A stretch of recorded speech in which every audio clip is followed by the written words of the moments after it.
나이 들면 다들 요양원 가는 거 아닐까요? 75세만 넘으면 다 똑같이 힘든 거 아닐까요? 혹시 이런 생각하고 계신가요? 신기한 것이 있습니다. 똑같이 나이를 먹어도 어떤 분은 80이 넘어서도 혼자 집에서 행복하고 즐기면서 지내고 계시는데 어떤 분은 75세부터 요양원 신세를 지십니다. 왜 이런 차이가 생기는 걸까요? 많은 노후 전문가들이 어르신들을 만나면서 깨닫게 된 것이 있다는데요. 행복한 노후는 하늘이 정해주는 운명이 아니라는 겁니다. 내가 어떻게 준비하고 어떻게 사느냐에 따라 정해지는 선택이지요. 많은 분들이 이렇게 말씀하십니다. 젊을 때는 몰랐지요. 75세 넘어서의 삶이 이렇게 다를 줄은요. 아침에 일어나는 것부터가 예전 같지 않습니다. 계단 오르내리기가 두렵고 혼자 있는 시간이 길어지고 자식들은 바빠서 자주 못 보게 되죠. 많은 분들이 겪는 75세 이후의 현실이기도 합니다. 하지만 좋은 소식이 있습니다. 지금부터라도 준비하면 늦지 않았습니다.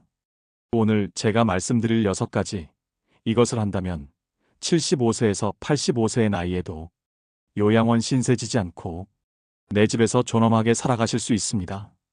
불행한 노후를 피하고 행복한 노후를 보내고 싶으시다면 오늘 이야기를 꼭 기억하세요. 그럼 지금부터 하나씩 살펴보겠습니다. 듣기 전 구독과 좋아요, 알림 설정은 큰 힘이 됩니다. 만약 75세에서 85세라면 행복한 노후를 보내기 위해 하고 있어야 하는 것이 있지요. 첫 번째로 말씀드릴 것은 몸의 자립입니다. 여러분, 노후의 진짜 자유가 뭘까요? 돈 많은 거? 자식 잘 된 거? 물론 그것도 중요하죠. 하지만 제일 중요한 건 바로 이겁니다. 스스로 화장실 가고, 밥 먹고, 옷 입고, 집 밖을 걸어 다닐 수 있는 힘. 이것이 바로 노후의 자유이지요. 아무리 건강해도 누군가 부축해줘야 움직일 수 있다면 그건 진짜 건강이 아닙니다. 노후의 자유는 건강보다 자립에서 오는 것이죠.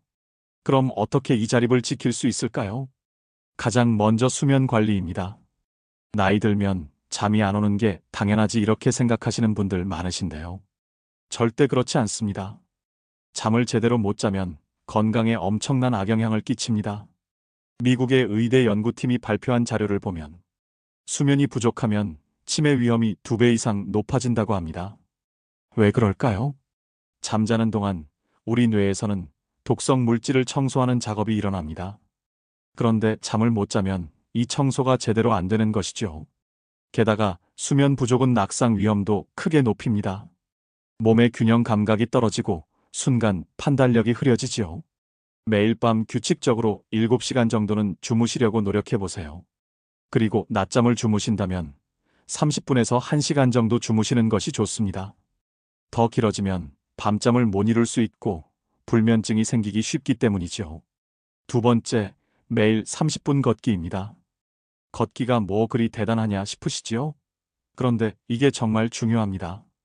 걷기는 심장을 튼튼하게 만들고 다리 근육을 유지시켜주고 무엇보다 뇌로 가는 혈액순환을 좋게 합니다. 하루 30분, 아침에 하셔도 좋고 저녁에 하셔도 좋습니다. 날씨가 안 좋으면 집 안에서라도 왔다 갔다 하세요. 중요한 건 매일 하는 겁니다. 일주일에 한 번 2시간 걷는 것보다 매일 30분 걷는 게 훨씬 좋습니다.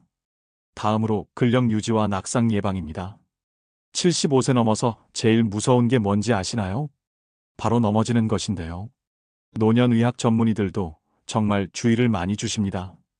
어떤 분들은 한 번 넘어져서 골절되면 그대로 누워 지내게 되고 그러면 온몸의 근육이 빠지면서 다시는 일어나지 못하게 됩니다.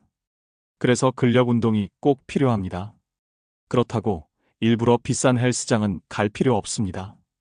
동네 센터에 가도 좋고 집에서 의자 잡고 앉았다 일어서기 10번, 벽 짚고 팔굽혀펴기 5번이면 충분합니다. 근육은 배신하지 않습니다. 70대에도 80대에도 운동하면 근육은 붙습니다. 물론 더 젊은 나이인 50대, 60대부터 시작했다면 더욱 좋겠지요. 그리고 의사보다 스스로 몸을 관리하는 습관을 들이세요. 물론 아프면 병원 가셔야 하고 1년에 한 번 건강검진도 받으셔야 합니다.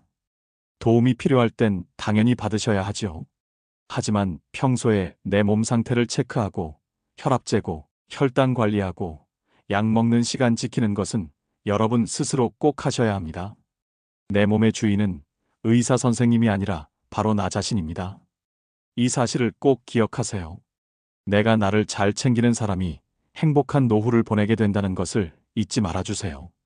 75세에서 85세에 행복한 노후를 보내기 위해 하고 있어야 할 것 두 번째는 무엇일까요? 사실 나이 들면 외롭습니다. 배우자 먼저 보내신 분도 계시고, 자식들은 바빠서 명절에나 얼굴 보고, 친구들도 하나둘씩 연락이 끊기지요. 그래서 많은 분들이 외로움을 무척 두려워하십니다. 자식이 안 찾아오면 서운하고 전화가 안 오면 섭섭하지요. 하지만 혼자 있는 힘은 행복한 노후를 위해 꼭 기르셔야 합니다. 우리가 흔히 생각하는 것 중에 외로우면 안 된다는 생각이 있죠. 그런데 외로움이 나쁜 것만일까요? 법륜 스님은 이런 말씀을 하셨습니다.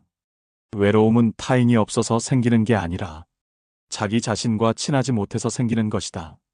처음 들으면 무슨 말인가 싶지만 곱씹어보면 정말 맞는 말입니다. 외로움을 피하려고만 하지 마세요. 고독을 친구로 만들어보는 것입니다. 혼자 있는 시간은 쓸쓸한 게 아닙니다. 나 자신을 회복하는 시간이지요. 젊을 땐 모를 수 있습니다. 아이들 키우고 일하고 집안일하고 바쁜 일상이 반복되었죠. 그런데 지금 생각해보면 그땐 정작 나 자신을 돌아볼 시간이 없었습니다. 그러니 이제라도 혼자 있는 시간의 가치를 알아보세요. 조용히 앉아서 차 한 잔 마시며 창밖 보는 시간. 좋아하던 옛날 노래 들으며 추억에 잠기는 시간. 이런 것이 바로 외로움도 친구로 만들고 혼자서도 잘 지내는 노인들의 특징입니다. 오히려 이런 시간은 결핍이 아니라 사색의 시간이죠. 외로움은 나를 들여다볼 기회입니다. 하지만 많은 분들은 외로움하면 덜컥 겁을 먹곤 하십니다. 그렇다면 어떻게 혼자 있는 힘을 키울 수 있을까요? 첫째, 정서적 독립훈련을 하세요. 쉽게 말하면 누가 안 찾아와도 괜찮은 마음을 갖는 것이죠. 자식이 왜 안 오지? 친구는 왜 전화가 없지? 이렇게 하나하나 걱정하실 필요 없습니다. 오히려 오늘 나는 혼자서 뭐하고 즐겁게 놀까? 이렇게 생각해 보세요. 타인의 관심이 아니라 내 존재 자체로 만족하는 연습을 하는 것이죠. 처음엔 어색하겠지만 점점 익숙해집니다. 둘째, 자기 표현을 하세요. 나답게 사는 법을 익히면 외로움도 즐거움이 됩니다. 나이를 먹을수록 타인의 시선 같은 것은 크게 신경 쓸 필요 없습니다. 특히 요즘 같은 시대에는 남에게 피해를 주는 것이 아니라면 이제 시선은 더 이상 신경 쓰지 마세요. 오히려 내 목소리가 더 중요하죠. 입고 싶은 옷을 입어보세요. 요즘 어르신들 패션 보면 정말 멋지게 입고 다니시는 분들이 정말 많습니다. 취미도 마찬가지이지요. 이 나이에 무슨 기타냐? 이 나이에 무슨 그림이냐? 이런 생각 버리세요. 하고 싶으면 하는 것이죠. 말투에도 자기 색깔을 유지하면 좋습니다. 요즘은 SNS도 많은데요.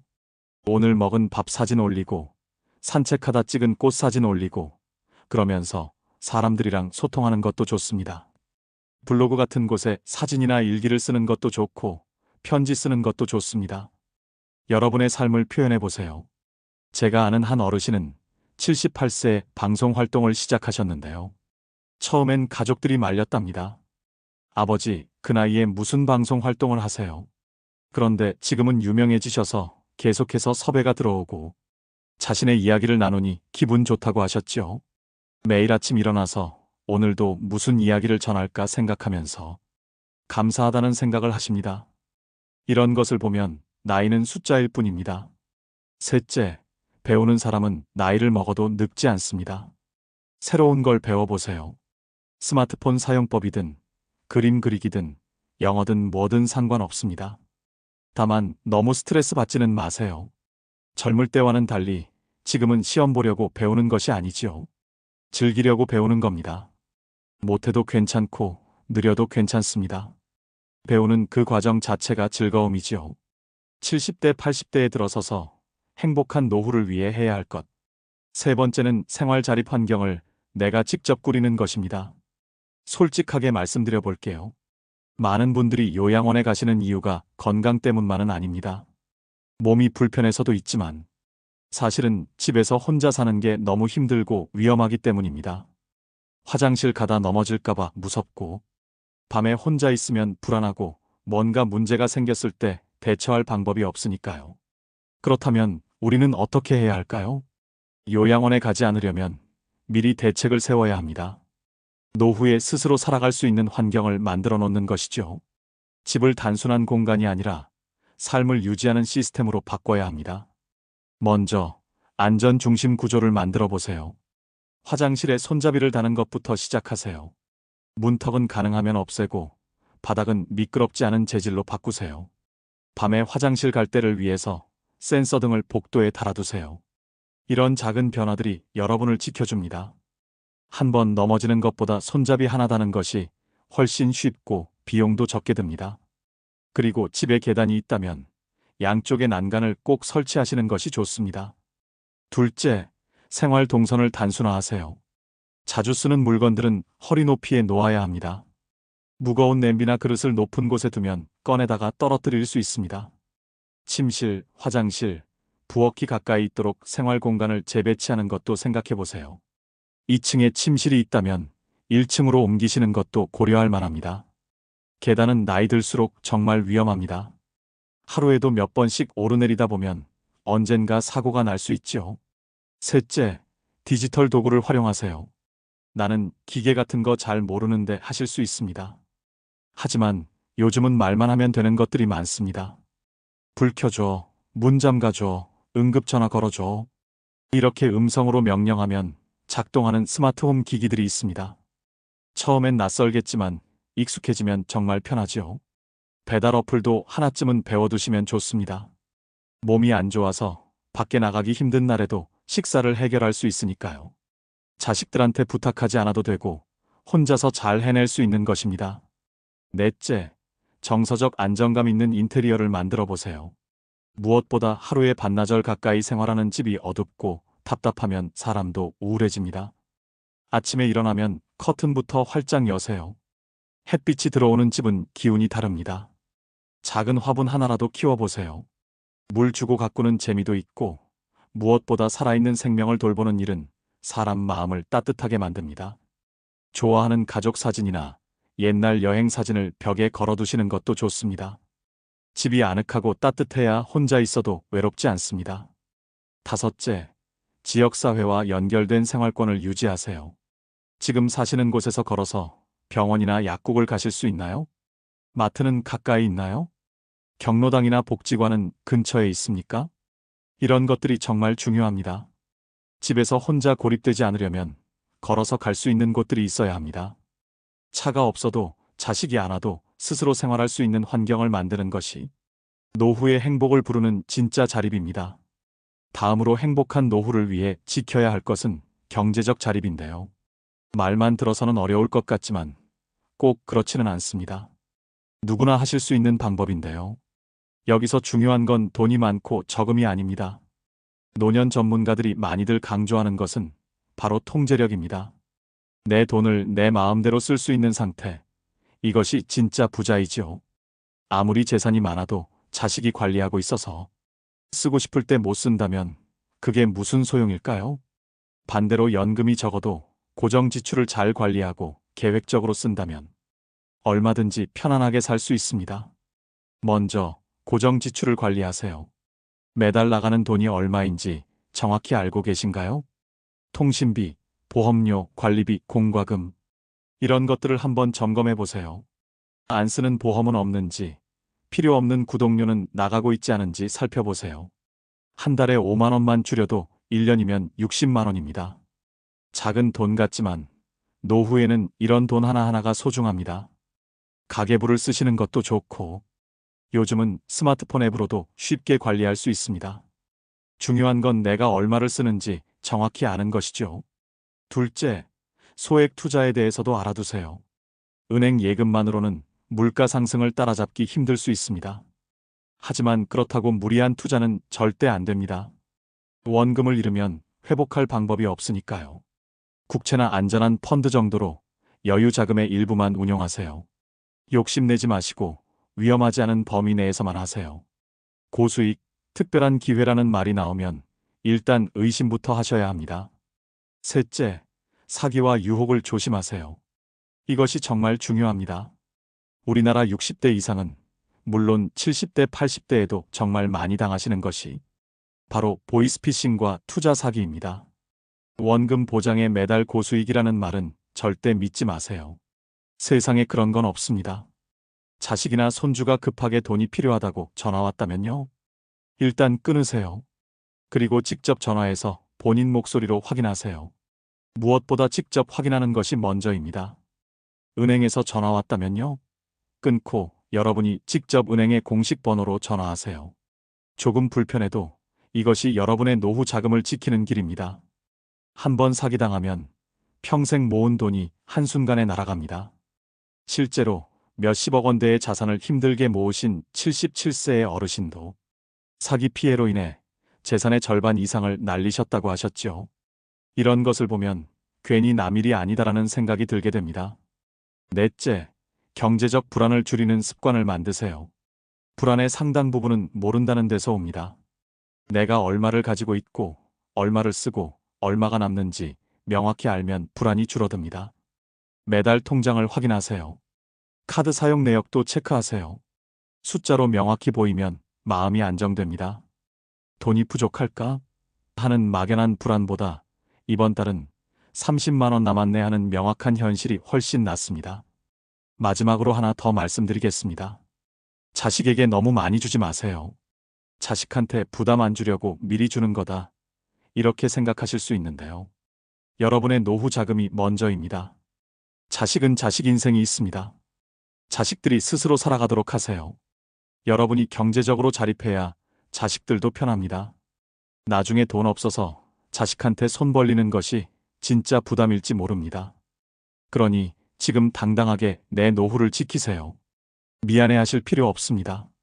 많은 분들이 아시지만 어려운 것이 있죠. 75세에서 85세라면 행복한 노후를 위해 해야 할 것 5번째, 정신적 준비입니다.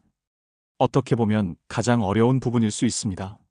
하지만 두려움을 덜면 하루가 훨씬 가벼워진다는 사실 믿기시나요? 우리 모두는 늙고 결국은 죽습니다. 이건 슬픈 일이 아니라 자연스러운 과정입니다. 문제는 이 사실을 외면하고 살다가 갑자기 맞닥뜨렸을 때 공황에 빠진다는 겁니다. 그래서 미리 준비하는 게 필요합니다. 첫째, 유언장과 연명의료 의향서를 작성하세요. 물론 아직 그런 건 이르지 않아? 라고 생각하실 수도 있습니다. 그런데 이렇게 생각났을 때가 적기입니다. 건강할 때 명확한 정신으로 내 뜻을 밝혀두는 게 가장 좋습니다. 재산은 어떻게 나눌 건지, 장례는 어떻게 치를 건지, 연명 치료는 받을 건지 말 건지, 이런 것들을 분명히 해두면 나중에 가족들도 혼란스러워하지 않습니다. 자식들끼리 싸우지도 않지요. 이것이 바로 아름다운 노년을 맞이하는 방법이라 볼 수 있습니다. 둘째, 죽음을 자연스러운 과정으로 보는 연습을 하세요. 죽음은 끝이 아니라 삶의 완성입니다. 봄, 여름, 가을, 겨울이 있듯이 인생에도 계절이 있습니다. 젊음은 봄이고 여름이었다면 노년은 가을이고 겨울입니다. 가을의 단풍이 아름답듯 겨울의 고요함이 평화롭듯 노년에도 그 시기만의 아름다움이 있지요. 어느 스님께서 이런 말씀을 하셨습니다. 죽음을 두려워하는 것은 살아있는 순간을 온전히 살지 못하기 때문이다. 정말 맞는 말씀입니다. 죽음을 받아들이면 오히려 지금 이 순간이 더 소중해집니다. 오늘이, 지금이, 이 순간이 더 빛나게 느껴지지요. 셋째, 삶의 마무리를 스스로 디자인하세요. 어떤 모습으로 기억되고 싶으신가요? 가족들에게 어떤 이야기를 남기고 싶으신가요? 이때 영상 편지를 남기시는 것도 좋고 자서전을 쓰시는 것도 좋습니다. 거창할 필요 없습니다. 너희들이 건강하고 행복했으면 좋겠다. 이런 짧은 메시지 하나만으로도 충분합니다. 손주들에게 할아버지 할머니가 어떻게 살았는지, 무엇을 중요하게 생각했는지 들려주세요. 그것이 바로 유산입니다. 그리고 물건도 정리하세요. 내가 죽으면 자식들이 치우겠지 이렇게 생각하지 마세요. 자식들 입장에서는 부모님 물건 하나하나 버리는 게 얼마나 힘들까요? 지금부터 조금씩 줄여나가세요. 안 쓰는 물건은 버리거나 기부해 보세요. 집이 가벼워지면 마음도 가벼워집니다. 물건에 대한 집착을 내려놓으면 삶 자체가 한결 편안해지죠. 마지막으로 아직 못다한 일이 있다면 지금 하세요. 나중에 하다가 영영 못할 수도 있습니다. 가고 싶은 곳이 있다면 가보세요. 만나고 싶은 사람이 있다면 만나보세요. 하고 싶은 말이 있다면 하세요. 사랑한다, 고맙다, 미안하다 이런 말들 할 수 있을 때 하는 것입니다. 행복한 노년을 넘어 후회 없는 마무리는 지금부터 시작됩니다. 내일이 아니라 오늘부터지요. 행복한 노후를 위해서 가장 중요한 것이 있습니다. 여섯 번째이자 마지막, 마음의 평온입니다. 화내지 않고 비교하지 않고 흘려보낼 줄 알면 행복은 저절로 남습니다. 나이가 들면 감정 조절이 더 어려워질 수 있습니다. 작은 일에도 화가 나고 사소한 말에도 서운해지죠. 하지만 이런 감정들을 오래 품고 있으면 가장 힘든 사람은 바로 나 자신입니다. 상대는 까맣게 잊고 사는데 나만 혼자 속 끓이고 있는 건 아닐까요? 그러니 분노와 서운함을 오래 품지 마세요. 물론 화날 일이 생기면 화내세요. 당연히 화낼 수 있습니다. 하지만 하루만 화내세요. 다음 날이 되면 그럴 수도 있지 하고 넘어가세요. 서운한 것도 마찬가지입니다. 감정을 느끼는 건 당연하지만 그걸 계속 곱씹으면 독이 됩니다. 제가 아는 한 할머니는 이런 말씀을 하셨어요. 화나는 일이 있으면 그날 밤에 오늘은 이만 화내고 내일은 안 화낼 거야 하고 다짐한단다. 그러면 신기하게도 다음 날엔 별로 화가 안 나더라. 정말 좋은 지혜입니다. 둘째, 왜 사는가를 잃지 마세요. 나이가 들면 목적을 잃기 쉽습니다. 은퇴하고 자식들 독립하고 나면 이제 내가 뭐 하고 살지? 하는 생각이 듭니다. 하지만 삶의 의미는 여전히 있습니다. 어떤 분은 화초를 키우며 생명의 소중함을 느끼고 어떤 분은 경로당에서 봉사하며 보람을 느낍니다. 여러분만의 이유를 찾으세요. 아침에 눈 떴을 때 오늘은 이걸 해야지 하는 생각이 들게 만드는 무언가를 가져보세요. 그것이 크든 작든 상관없습니다. 다음으로 감사일기를 써보세요. 매일 자기 전에 오늘 감사한 일 3가지만 적는 겁니다. 날씨가 좋았다, 맛있는 거 먹었다, 통증이 없었다, 이런 사소한 것도 좋습니다. 감사하는 습관이 생기면 불평하는 습관이 줄어듭니다. 처음엔 쓸 게 없다고 느끼실 수도 있는데 계속하다 보면 감사할 일이 눈에 보이기 시작합니다. 넷째, 봉사나 후원을 통해 남에게 도움이 되는 존재라는 자존감을 유지하세요. 크게 하실 필요 없습니다. 동네 경로당에서 청소 도와주는 것도 봉사고 어려운 이웃에게 10,000원씩 후원하는 것도 의미 있습니다. 인생 이야기를 기록해서 젊은 세대에게 남기는 것도 훌륭한 봉사입니다. 나는 아직 누군가에게 필요한 사람이구나 하는 느낌이 들면 삶의 활력이 생깁니다. 나이가 들었다고 쓸모없는 사람이 되는 것이 아닙니다. 여러분의 경험과 지혜는 누군가에게는 큰 도움이 될 수 있죠. 명상, 호흡, 자연 산책을 하는 것도 좋습니다. 특히 복잡한 생각이 많은 날에는 조용히 앉아서 숨만 쉬어보세요. 들숨에 집중하고 날숨에 집중하세요. 5분만 해도 마음이 차분해집니다. 거창한 명상 아닙니다. 그냥 숨 쉬는 것에만 집중하는 것이죠. 날씨 좋은 날엔 공원에 나가보세요. 나무를 보고 새소리를 들어보세요. 자연은 아무 말 없이 우리를 위로해 줍니다. 바람 소리, 나뭇잎 흔들리는 소리, 이런 것들이 마음을 평온하게 만들어주지요. 이것이 바로 행복한 노후를 만드는 비결입니다. 여러분 사실 늙음은 막을 수 없습니다. 하지만 불행한 노후는 피할 수 있지요. 행복한 노년을 만들기 위한 방법을 하나씩 차례차례 해보면 되는 것입니다. 지금 시작해도 괜찮습니다. 오늘부터 하루 30분 걷기, 오늘부터 혼자 있는 시간 즐기기, 오늘부터 집안 정리하기. 이런 식으로 하나씩 시작하시면 됩니다. 여러분의 노후는 여러분이 만드는 것이죠. 65세든 75세든 85세든 지금부터 시작하세요. 절대 늦었다고 생각하며 후회하지 마세요. 지금이 가장 빠른 때입니다. 여러분의 행복한 노후를 진심으로 응원합니다. 이상으로 인생의 지혜였습니다. 오늘 영상이 도움이 되셨다면 소중한 분들께 전해주세요. 구독과 좋아요, 알림 설정은 더 좋은 컨텐츠를 만드는데 힘이 됩니다. 감사합니다.